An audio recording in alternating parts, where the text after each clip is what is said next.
Neither rain, nor wind, nor funnel cloud shall keep the rock from its appointed rounds. I'm Lou Brutus with Day 3 from Rockfest, Cadott, Wisconsin. Mike from Red Sun Rising, my guest. Howdy. Good to see you again. You've had some great shows here before. Yeah, man. I think we were just talking about it. You got some great pictures of us that we still post every now and then from here. That was, what, 3 years ago? Yeah, I think it was the last time you were here. But it was a nicer day then than it is today. Right now we're besieged by wind and rain. When you're at a festival like this, I mean, this is kind of old hat for you. How do you soldier through the day?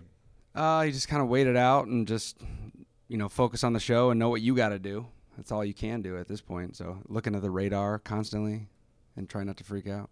Do you have any tricks to keep dry, to keep everybody healthy, to keep anybody from, doing something stupid and hurting themselves? Just trying to keep everyone on the bus as long as possible. As soon as they venture out, that's when the weird stuff happens.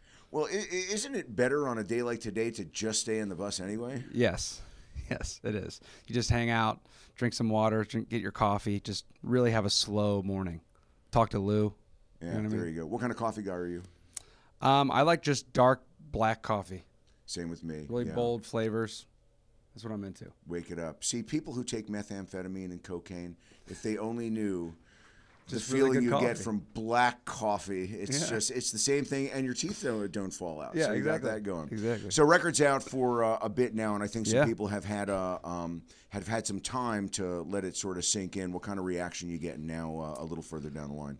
I think it's one of those records that grew on people, and I think people now are going back and discovering other songs because we only did basically one single. Yeah. And the rest of it was kind of just worked organically through social media. So people kind of had to discover it in different ways and in their own ways and on their own time. But the feedback has been great, and it's like I love hearing. I went back and I didn't hear this song the first time I listened to the record, and now I love it. And to me, my favorite records did that. Like I had to listen to it a few times and go back, and then I can listen to it. I feel like it had more replay value than just like a quick smash. Do you have any examples of that? One from the last decade or two for me that I knew was a great album when I first heard it, but then it was 3 to 6 months later that I was like, holy shit, it's a masterpiece, is Green Day's American Idiot. Yeah, that really is a well-written record. But what about for you? For me, I mean, even some of my favorite bands like Tool and A Perfect Circle are like that for me. I know I have to listen to it twice all the way through to like digest it. There's a band out of Canada that never really popped off here called Big Wreck. Oh, I remember. I saw that. Yeah, and their records are just, the musicality in their records are just phenomenal, and why they're not bigger than they are is beyond me, but they're fantastic. Now that you're a pro for so long, do you get to listen to music with the same sort of pleasure you had when you were a kid when you heard a song, or do you start to mentally undress the song and take it apart and listen for its structure and how it's created? I think it depends on the mood. If I'm like on a plane or something and I have nothing else to do, I'll probably be more attentive to the song and thinking about it just to keep my mind occupied. But if I'm like actually trying to relax or like, on tour, in my bunk, I'll put on, usually it's like a female vocalist, like some of the old Sia records or Regina Spektor, and I'll just like chill out and I don't really think about it too much. I just kind of let it go. But yeah, I guess it depends on the mood. You guys have done some cool covers through the years. Tell me about the Beach Boys cover, Wouldn't It Be Nice?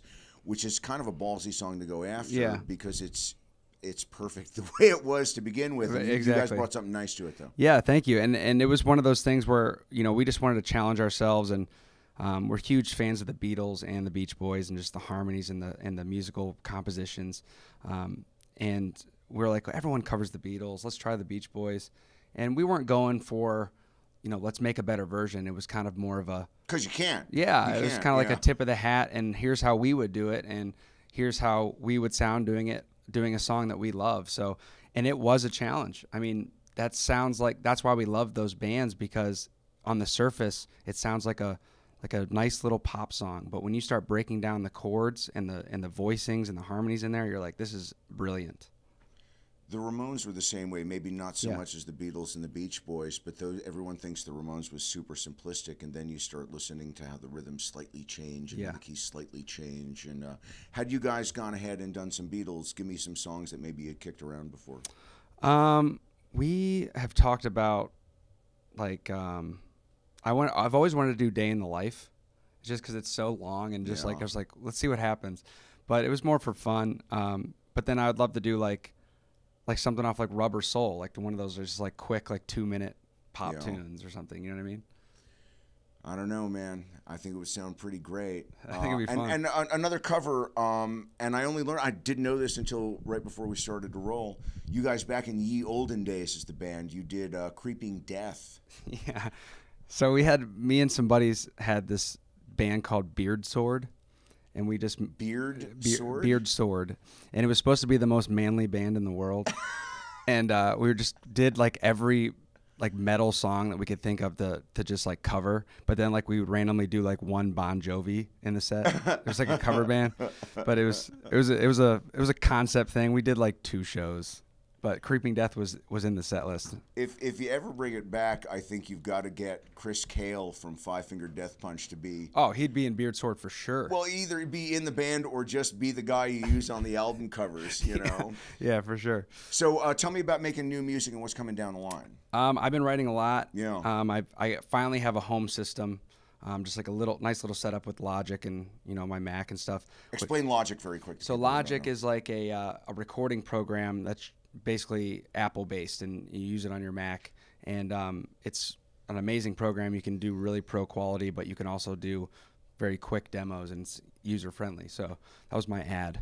Mm-hmm. But I love it, and I don't know why I haven't done this earlier. Started working on programs, because I usually write like with an acoustic guitar and record it into my cell phone or something. And I was giving demos like that for the Thread record. That was high tech at one time, by the way. I was doing that for the Thread record, and I was like giving it to the label, and they're like, "What is this?"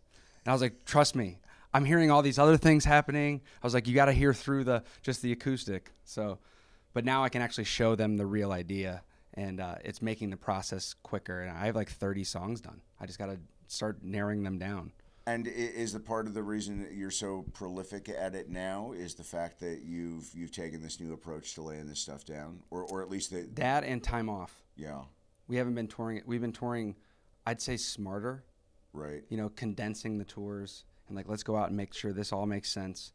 Come back and like right now we're only out for 10 dates, and we're just keeping it really condensed. Not using Satan as a booking agent. So you're in Right. Moline today, San Diego tomorrow, New York the Well, day after yeah, that. exactly. Fellas. The Polyester Zeal touring was like that. The first record I was, remember. we took it anything we could. We're just like, we took it. So you guys, a couple of days where I'm like, I hope they make it Brutal. today. Yeah. Hey, back to the demos really quick. Do you ever go back and listen to any of the demos that have been released from any people that you like, that you grew up on? Box sets of anniversary issues. Or something. I was just at my manager's house actually, and he had the box set for the Soundgarden. Yeah. And they have some of the demo stuff in there, and that's amazing. I mean, obviously, Chris Cornell was a massive influence on me and Soundgarden. So like just to hear that and like hear how it evolved into the final songs, which was incredible. Well, that's annoying. So we'll wrap up. But Mike, it's great to see you again. Yeah. Best of luck with the new music. Thanks Is for there a like a calendar date or any time you would guess we'll get something new? Nothing yet. Hopefully be in the studio by the end of the year. That's what I'm hoping for. Awesome stuff. Red Sun Rising backstage at Rockfest, Cadott, Wisconsin.